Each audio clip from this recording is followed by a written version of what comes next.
શ્રી બાગેશ્વર ધામના પીઠાધીશ ધીરેન્દ્ર કૃષ્ણ શાસ્ત્રીએ ગાંધીધામ ખાતે પત્રકારોને સંબોધ્યા। શ્રી બાગેશ્વર સેવા સમિતિ કચ્છ દ્વારા કચ્છ ગાંધીધામ ખાતે આયોજિત હનુમંત કથા સંબોધવા કચ્છ પહોંચી શ્રી બાગેશ્વર ધામ પીઠાધીશ ધીરેન્દ્ર કૃષ્ણ શાસ્ત્રીજીએ પત્રકારો સાથે પ્રશ્નોની આપ લે કરી સંબોધ્યા હતા। આ પત્રકાર પરિષદમાં પત્રકારો દ્વારા પૂછાયેલા તમામ પ્રશ્નોના શ્રી ધીરેન્દ્ર કૃષ્ણ શાસ્ત્રીજીએ પોતાની આગવી શૈલીમાં જવાબો આપ્યા હતા। કચ્છની ધરાને સંતો અને વીरोની ભૂમિને નમન करता हिंदू एकतानी वातो करी थी। आज हमारा परम सौभाग्य श्री हनुमान जी महाराज की परम करुणामयी कृपा से गुजरात प्रदेश के अंतर्गत कच्छ की आर्थिक राजधानी कही जाने वाला यह पावन नगर गांधीधाम में आज 26 तारीख से 30 तारीख तक श्री हनुमान जी महाराज सदगुरु भगवान की करुण कृपा से सुंदरकांड महिमा के अंतर्गत श्री हनुमान जी महाराज का पावन चरित्र बागेश्वर बालाजी की कृपा से गुरु कृपा से सुनाने का सौभाग्य प्राप्त होगा। आज उसका प्रथम दिवस है, जिसमें हमारे प्रिय श्री मुकेश जी, धवल जी एवं अन्य उनकी पूरी मंडली, पूरी टीम, हमारी बहन, सभी लोग मिलकर के कई दिनों से अनवरत उनकी टीम सहित लगे हुए हैं, जो अनवरत तैयारियां कर रहे हैं। हमें सबके नाम तो स्मरण नहीं है, पर इनकी पूरी टीम है। इस टीम के अंतर्गत ही सामूहिक रूप से आयोजन किया जा रहा है, जिसके लिए बागेश्वर पीठ से खूब खूब साधुवाद है। और इन लोगों के कारण हमको भी कच्छ में आने का सौभाग्य मिला और इस धोखे से आप लोगों के दर्शन हो गए। तो आप सबको भी पूरी नारद की भूमिका निभाने वाले सभी पत्रकार बंधुओं को खूब खूब साधुवाद है। हनुमान जी की कृपा बनी रहे, सद्बुद्धि सद्विचार बने रहे और कच्छ ऐसे ही निरंतर उन्नति करे, ऐसी हम दिव्य दरबार में अर्जी लगा करके समूचे कच्छ के निवासियों को श्री हनुमान जी महाराज से जोड़ने का प्रयत्न करेंगे और धर्म विरोधियों को समझाने का प्रयत्न करेंगे। कच्छ की पावन धरा पे आपका स्वागत है, मीडिया की ओर से आपको स्वागत करते हैं। बहुत बहुत सारे ये जानना चाहते हैं कि कच्छ की डबल रोटी, कच्छ के पेंडे अति प्रसिद्ध है इतने सालों से, वो इतने पब्लिसिटी उनको नहीं मिली पिछले 3 सालों में जो आपको मिली, क्या कहेंगे? हे भगवान, आप ये हमारी भजाई कर रहे हो या पेंडे से या डबल रोटी से हमारी तुलना कर रहे हो? देखो भगवान, हमारे पास कोई प्रसिद्धि नहीं, हमारे पास तो गुरु कृपा का प्रसाद है। हम उसको बांट रहे, जो हमें हनुमान जी ने दे रखा, हमें हनुमान जी ने सनातन के लिए चुन रखा है और कट्टर हिंदुत्व के लिए चुन रखा है, वो हनुमान जी का प्रसाद हम लोगों में बांटकर सभी हिंदुओं को एक करने का प्रयत्न कर रहे हैं। और ये प्रसिद्धि अकेले केवल धीरेन्द्र कृष्ण की नहीं है, समूचे सनातन की प्रसिद्धि है। और हमारे द्वारा कोई भूल हो जाने से लाखों करोड़ों सनातनियों का भरोसा संतों के ऊपर से उठ जाएगा। इसलिए मेरे प्रियजन, लाखों करोड़ों लोगों की आस्था ही ये प्रसिद्धि है और लाखों करोड़ लोगों की, हिंदुओं की जागरूकता ही बागेश्वर धाम की प्रसिद्धि है। तो हमने अपने जीवन काल के, आपने ठीक कहा कि जितने पेंडे और डबल रोटी को इतने सालों में प्रसिद्धि नहीं मिली, 3 सालों में मिल गई। बात आपकी बहुत बेहतरीन है। इस बात पे हमें दुनिया के सबसे अमीर आदमी बिल गेट्स की याद आती है। उससे किसी पत्रकार ने, आप जैसे महापुरुष ने पूछा कि आप रातों रात अमीर बन गए, राज क्या है? तब उसने बड़ा गजब का जवाब दिया था। बोले, यस माय डियर, मैं रातों रात अमीर बन गया हूँ, इसमें कोई संदेह नहीं, पर वो रात कितनी लंबी थी ये किसी को खबर नहीं। स्वामी जी, आप बता रहे सनातन धर्म के सामने क्या चैलेंज है, क्या पड़कार है? सनातन धर्म के सामने सबसे बड़ा चैलेंज है सनातन में रहने वाले कुछ दोगले। पहला चैलेंज है दोगले हिंदू। दूसरा चैलेंज है मौका देख करके उनका भाग जाना समय की जरूरत पर। तीसरा चैलेंज है पाश्चात्य संस्कृति में डूबे हुए युवा। चौथा चैलेंज है उन युवाओं के ऊपर माया जाल एवं नशा का पड़ा हुआ भ्रम। पांचवा चैलेंज है विदेशी ताकत। छठवां चैलेंज है विदेशी ताकतें, विदेशी संगठन यहाँ पर आकर के प्रायोजित तरीके से धन फंड बाहर से ला करके भोले वाले हिंदुओं पर जो खर्च कर रहे हैं। इन 6 चैलेंजों को अगर हम पार कर लेंगे, सनातन पूरे विश्व में पुनः अखंडता की ओर चला जाएगा। बाबा जी, स्पष्ट संदेश क्या है आपका आज के सनातनी युवाओं को? स्पष्ट संदेश, स्पष्ट संदेश यही है, जो अपने बाप का नहीं वो किसी का नहीं, सीधा सा। सनातन अपने बाप का है और तुम अपने बाप की जय बोलने में हचकिचाते हो और तुमको डर है तो तुम डरपोक हिंदू हो। और हमारी यही प्रार्थना, हिंदू और सनातनी वही है जिसे अपने हिंदुत्व होने पर गुमान हो और हिंदुत्व होने का स्वाभिमान हो। बस युवाओं को यही हमारी प्रेरणा। शास्त्री जी, आप आते हैं उससे पहले विवाद आपसे पहले पहुंच जाता है। बेचारा करे भी क्या, कोई काम नहीं कुछ लोगों को। ये जैसे भी अभी क्रिकेट वर्ल्ड कप शुरू हुआ, एक लड़की का वीडियो देखा कि शास्त्री जी ने वर्ल्ड कप जीतने की शुभेच्छा। मैंने वीडियो सोचा एज ए जर्नलिस्ट, आपने ऐसा कहीं बोला नहीं था, ऐसे क्यों हो रहा है? वीडियो वायरल होके क्यों? मतलब डर है कि नफरत है आपसे? बेचारे खिसियाई बिल्ली खंभा नोचे, उनको कोई काम बचा नहीं। महात्मा को गिराना बहुत सरल है। इस देश में किसी भी ऊंचे पद पर चलने वाले व्यक्ति की टांग खींचना सरल है, सहयोग देना बहुत कठिन है। तो वो जो ऐसा कर रहे हैं उनको हम सेम टू यू बोलते हैं। हमने अपने जीवन काल में कभी ऐसी कोई भूल नहीं की जिससे हमारी गुरु गद्दी पर आँच आवे या सनातनियों पर आँच आवे। और हमारा प्रण है जिस दिन हमारे द्वारा ऐसी कोई भूल हो जाएगी हम जीवंत अपने प्राण दाह कर लेंगे। क्यों? क्योंकि हमें हनुमान जी ने चुना है और हम उनके लिए जी रहे हैं। हम उनके साथ कभी धोखा नहीं कर सकते। रही भविष्यवाणी वाली बात, भगवान सब जानते हैं, हम ईश्वर नहीं। महात्मा पंथ पर चलने वाले आचार्य परंपरा के एक सेवक हैं। हमें जो प्रेरणा लगती है हम वो बोलते हैं। ये जो धर्म विरोधी विवाद के पीछे लगे हैं उनका ध्येय सिर्फ और सिर्फ हमें चुप कराना है, पर गीदड़ों की दहाड़ से सिर डर नहीं जाया करते। शास्त्री जी, आपके भाई बहन में 10 से ज्यादा शायद आपके परिवार में? हाँ, चाचा ताऊ के मिला के हम 10 लोग हैं। 10 लोग हैं। उनमें से आप ही ने संस्कृति के लिए, हिंदू संस्कृति के लिए आप ही ने क्यों पसंद किया? ये ईश्वर चुनता है। व्यक्ति की सोच, व्यक्ति तो हमारे गांव में एक आदमी मर गया, छन्नू लाल, वो प्रधानमंत्री बनना चाह रहा है, नहीं बन सका बेचारा। तुम्हारे गुजरात का आदमी बन गया। तो ये सोच के ऊपर निर्भर नहीं है, ईश्वर की कृपा के ऊपर निर्भर है। वो चुनता है स्वयं लाखों करोड़ों में किससे क्या करवाना है। आपसे ईश्वर ने ये चुन रखा कि आप पत्रकारिता करो और सत्य की भूमिका निभाओ। आप वहां खड़े हैं, आप जो कार्य कर पा रहे हैं वो हम नहीं कर पाए, और हम जो कर पा रहे हैं वो आप नहीं कर पाए। ईश्वर चुनता है। हमारे 10 लोगों में एक और होती है, अक्सर हर आदमी भगत सिंह अपने घर के बगल में चाहता है, अपने घर में नहीं। ये त्याग जिस माँ बाप के अंदर आ जाए, हमें लगता है वहीं से क्रांति प्रारंभ हो जाती। और हमारे माँ बाप ने आज हमारे जीते जी हमारे माँ बाप ने ये बहुत बड़ा त्याग किया कि अपने बेटे को घर से बाहर निकाल दिया कि जा तू सनातन का कार्य कर। सनातन धर्म जोड़ना चाहते हैं, और सनातन धर्म के अंदर ही बहुत सारी जातियां ऐसी है जो बिखरी हुई है। जैसे कि आपको गुजरात का भी एक किस्सा सुना दूं तो इतनी जातियां इधर हैं कि किसी को तो शादी में घोड़ी पे चढ़ना भी दूसरी जाति के लोग नहीं मानते। उसके बारे में आप क्या कहेंगे? ये देश का दुर्भाग्य। पूर्व में भी जातियां थी पर जातिवाद नहीं था। वर्तमान में जातियां चाहे कम होती जा रही, जातिवाद ज्यादा बढ़ता जा रहा है। ये दुर्भाग्य। इसलिए हमने हमेशा कहा चाहे पंथ अनेक हो पर हम सब हिंदू एक हो। इसलिए हिंदू एकता की बात की। बाबा जी, हमारे मीडिया के माध्यम से आप कच्छ के लोगों को क्या संदेश देना चाहेंगे? प्रथम बात, हम आपके समूचे कच्छ में रहने वाले अपने परिवारजनों को एक ही बात बोलना चाहेंगे, चाहे जो हो जाए भूल करके भी सनातन को मत त्यागना। दूसरी बात, हम अगर सनातन विरोधियों के सामने लड़ नहीं सकते तो कोई अगर लड़ रहा हो उसके बगल में जरूर खड़े हो जाना, ताकि विरोधियों को पता लग जाए हम भी किसी से कम नहीं।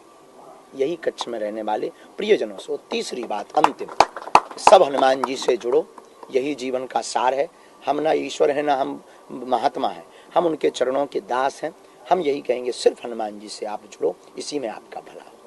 दादा जी, जो लोग दूसरे धर्म में कन्वर्ट हो जाते हैं अपना हिंदू धर्म छोड़ के, उसके बारे में आपका क्या कहना है? कुछ कहना नहीं है। कुछ निकम्मे बेटे होते हैं हर बाप के, वो बदल जाते हैं। आपको हम एक प्रार्थना करें, गुजरात के एक महापुरुष हमारे प्रिय, हम बहुत ही उनको ज्येष्ठ भाई की तरह मानते, कभी अभिभावक की तरह मानते, पोरबंदर में रहने वाले आचार्य परम पूज्य श्री रमेश भाई जी ओझा, उनको हम बहुत मानते हैं। उनके द्वारा एक हमने बात सुनी थी, बहुत करोड़ों की थी। उन्होंने कहा था कि हमारा ब्लड अगर ओ पॉजिटिव है और हमको ब्लड की आवश्यकता पड़ जाए तो हमको ओ पॉजिटिव ब्लड ही लगेगा, कोई दूसरा नहीं लग सकता। बताओ क्या दूसरा लगेगा?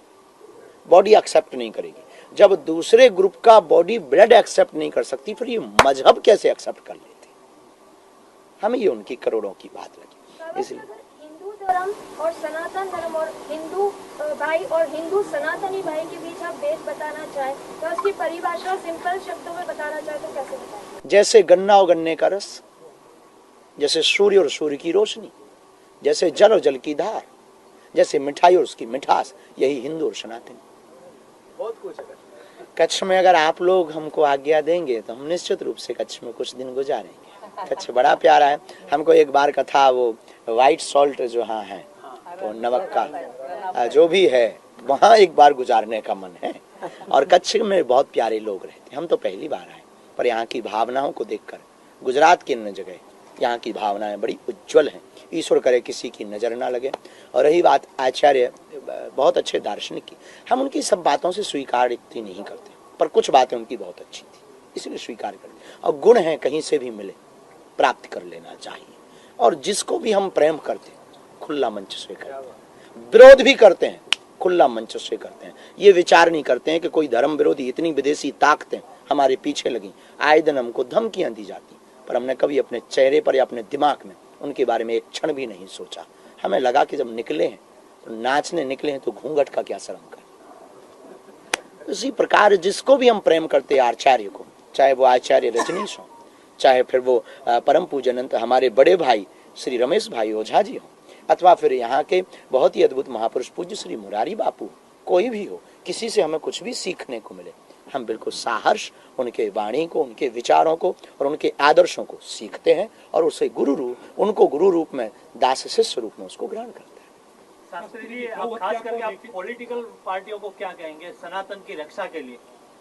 सनातन की रक्षा के लिए हम उनसे यही कहेंगे कि धर्म से राजनीति चलती है, राजनीति से धर्म नहीं चलता है। खाली चोला ओढ़ लेने से आप धार्मिक नहीं होंगे। हृदय पर भी परिवर्तन आपकी होना चाहिए और वास्तविक रूप से अपने हित के लिए वोट बैंक का अगर आप धार्मिक उन्माद कर रहे हैं तो आपसे बड़ा धूर्त और आपसे अच्छा तो वो विरोधी ठीक है। लेकिन अगर वास्तविक आपके हृदय में सनातन के प्रति जागृति है, स्पष्टता है, संतों के प्रति आदर्श है, तो मेरी प्रार्थना है तुम मरते दम तक मत त्यागना। राजनीति भले ही त्याग देना, पर सनातन को मत त्यागना। यही राजनेताओं को सीख, प्रार्थना और आचार्य होने, गुरु होने के नाते आज्ञा है। शास्त्री जी, विधर्मी आपके दोस्त या भक्त हैं? जी, विधर्मी लोग आपके दोस्त या भक्त हैं? विधर्मी लोग हमारे दोस्त या भक्त हैं, हमारे सहायक हैं। रामचरितमानस का रावण हटा दिया जाए तो क्या राम को कोई पूछेगा? नहीं। किसी भी पिक्चर में विलन ना हो, क्या होगा पिक्चर का? नहीं चलेगी यार। बॉक्स ऑफिस में बड़ी धमाल तभी मचाएगी जितना बड़ा विलन। ... थप्पड़ क्यों मारा, जितना बड़ा विलन उतनी बड़ी पिक्चर। और हमें लगता है कि विदेशी लोग हमारे पीछे बड़ी बड़ी ताकतें लगती हैं, हमें लगता है कि बहुत अच्छा काम कर रहे हैं, और हम बहुत ज्यादा आप लोगों के इसमें भी नहीं रहते कि आप लोग हमारी तारीफ करो। हम अकेले खुद अपनी पीठ थपथपा लेते हैं। वाह बंदे, गजब जलवा है, और विरोधियों को मारो। तो हम कभी भी किसी भी विरोधी को अपना दुश्मन नहीं मानते। अब वो मानते हो तो वो उनकी विचारों की मजबूरी। इस कथा का मेन एम है अंगदान, और कल का ही न्यूज है भरूच में एक आदिवासी जो मूल निवासी है, उसके अंग से 7 जनों को जीवन दान मिला है। तो कैसे आयोजकों की बिरदा होगी कि इस कथा में भी अंगदान का मैसेज जाएगा। कथाक्रम के माध्यम से हम भी उसको स्वप्रेरणा से, गुरु कृपा से लोगों को भाव रखेंगे, और हमारी समूची टीम इसके प्रति निश्चित रूप से, हमारा पूरा जो मंडल है, ये कच्छ का बागेश्वर धाम मंडल है, और पूरा मंडल इसके प्रति कार्य करेगा। इसमें हम एक बहुत स्पष्टता रूप से बता दें, पूरी टीम कार्य कर रही है, कोई एक नहीं, पर इसमें लाने का श्रेय हमारे मुकेश जी को जाता है। और गए, उन्होंने हनुमान जी महाराज से प्रार्थना की और हमको कच्छ आने का सौभाग्य मिला। फिर पूरी टीम ने, जो गिलहरी की भूमिका होती है, निश्चित रूप से भगवान ने इन लोगों को चुन रखा है कोई बहुत बड़ा कार्य करवाने। अंगदान के लिए हम लोगों को जरूर प्रेरित करें। शास्त्री जी, गौ हत्या को लेके कई बार कच्छ के अंदर बहुत ज्यादा होती है गौ हत्या, उसके अंदर लॉ में कुछ फेरफार लाया जाए, आप क्या कहेंगे? देखिए, पहली बात तो हम लोगों के दिलों में फेरफार की बात करेंगे। गौशाला नहीं हो पाए, एक हिंदू एक गाय। गौ हत्या गौशाला से नहीं रुकनी, सरकारों के कागजी कानूनों से नहीं रुकनी। गौ हत्या रुकनी है पुनः हिंदुओं की गौ माता के प्रति समर्पण से। एक हिंदू परिवार एक एक गौ माता को रख ले, भाड़ में जाए सरकार का कागज, गौ माता बच जाएगी। बाकी तो ऐसा है कि बातें आपको बुलवानी है न्यूज के लिए, बोल देते हैं साहब, देखो जो है बहुत स्पष्ट बात वाली, तो बहुत बार बोले हैं, उनको कोई जुआ रेंगते नहीं है, फर्क उन्हें पड़ना नहीं। एक बार और वो न्यूज देख लेंगे सरकार के लोग और फिर स्क्रॉल कर देंगे, कोई दूसरा बाबा फिर आएगा और आप फिर दूसरा माइक लगाओगे, फिर कहोगे बाबा जी को हत्या पर बोलो। चल रहा, कब से नहीं चल रहा, और एक भी गौ कत्ल खाना बंद नहीं हुआ, एक भी कसाईयों पर रोक नहीं लगी। इसलिए उत्तम ये उपाय यही है, या तो तुम गौ माता कहना बंद कर दो या अपनी माता को रोडों पर घुमाना बंद करवा दो। अद्भुत अद्भुत, ऐसा हर पत्रकार कर ले और हमारी टीम कर ले, हो गया काम शुरू। धन्यवाद। और कोई तो नहीं रहेगा। रिलैक्स वाला प्रश्न स्वामी जी, अगर आपकी शादी के बारे में बहुत चर्चा हो रही है। आपको हम अभी खुश नजर आ रहे हैं ना बहुत, हमारी चेहरों पे चमक है, आंखों में चमक है, मुस्कुराहट। चाहते हो काली झाइयां पड़ जाएं, मुंह लटकाए घूमे टेंशन में, शादी के बाद बुरी बदहाली हो जाती है। ऐसे ही जीने दो साहब, ठीक है, आनंद है, फिर कच्छ ज्यादा नहीं रुक पाएंगे, इसलिए ऐसे ही आनंद। खासकर जीके जबर लगने वाला है, यहाँ आते लोग लाखों लोग आते हैं, लेकिन जगह समय के हिसाब से बहुत कम लोगों को मौका मिलता है। जितने को लाभ मिल जाए उतना ही उत्तम। देखो, आप पृथ्वी तो पलट नहीं सकते, सबकी पीड़ा मिटा नहीं सकते। जिनकी पीड़ा हनुमान जी को मिटवानी है वो दरबार में बैठने भर से उसका कल्याण हो जाता है, सामूहिक अर्जी लगाने मात्र से। रही बात पर्चा की चर्चा, हनुमान जी जिसकी प्रेरणा देंगे, हम ज्यादा से ज्यादा प्रयत्न करते हैं अपने 24 घंटे में। आज ही हम वहाँ धाम पर, कल मंगलवार शनिवार था, शनिवार में हम लगभग 20,000 लोगों के टोकन का कार्य करके, मतलब सबको 1 to 1 मिल के रात को चले, रात भर चले, 12 बजे दिल्ली पहुंचे, सुबह यहाँ 6 बजे से फिर वहाँ से चले, यहाँ 8 बजे पहुंचे, फिर कुछ कार्य करके अब तैयार होके फिर कथा के लिए कोशिश हम करते हैं कि ज़्यादा लोगों को लाभ मिल जाए। पर भगवान, समय है, घड़ी है, चक्र है और ईश्वर की कृपा है, और भगवान ने चाहा तो हम कच्छ बार बार आते रहेंगे, तो वो जो लाखों लोग हैं ज़्यादा लोगों को लाभ हो जाएंगे। धन्यवाद। अब कथा में सबका निमंत्रण है 30 तारीख तक, रोज सायं 4 बजे के बाद। शास्त्री जी, एक आखिरी प्रश्न जी।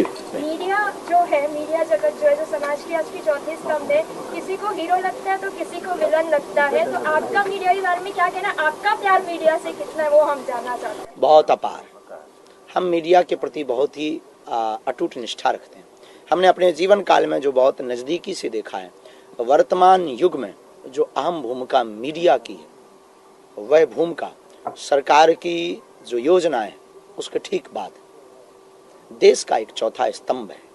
और हमारी नजर में मीडिया नारद की भूमिका, नारद का अर्थ होता जिसकी वाणी कभी रद्द ना हो, वो नारद है, और ये मीडिया का कार्य। इसलिए संपूर्ण मीडिया जगत को खूब खूब साधुवाद, और विलन हीरो कहने वालों को, विलन वालों को सेम टू यू, हीरो कहने वालों को धन्यवाद।